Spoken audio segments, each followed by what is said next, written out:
Aiden 啊，我讀一次，你跟住我讀一次。不可叫人小看你年輕，總要做。好悶啊！我唔想讀啊！我想聽古仔。傳道啊，點解你咁煩惱嘅？唉，今日又得幾個小朋友，我哋有冇教學資源，有冇好嘅教學工具，難怪冇增長嘅。小朋友，你又點解咁唔開心嘅？唔知啊，好難明。咁就唔聽，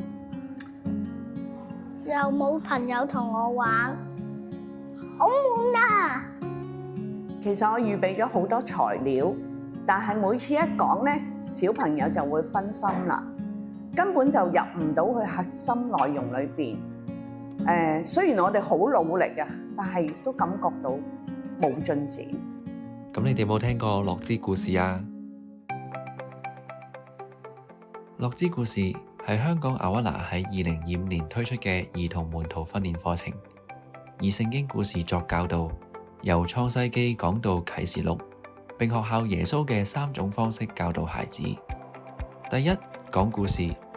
樂之故事以聖經為根基，用輕鬆互動嘅氛圍講述聖經故事，用生動活潑嘅比喻引起孩子注意，令佢哋更容易明白同理解聖經嘅真理。第二，對答談話，通過分組交流、見證分享，幫助孩子深入感受聖經所講嘅人同事，鼓勵佢哋提問，用簡單易明嘅方式回應，並邀請佢哋複述聖經故事，從而加深孩子嘅信仰基礎。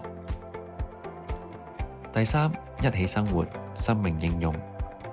門徒訓練唔只係停留喺教會，更加係喺教會外同孩子建立關係，一同用餐聚會，亦鼓勵孩子喺生活中實踐，讓人見到我哋點樣行事為人，從聖經故事活出見證。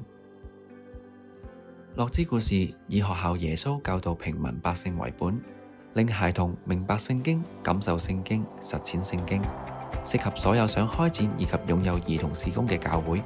歡迎教會查詢了解，一同走進樂之故事，開展嶄新兒童事工。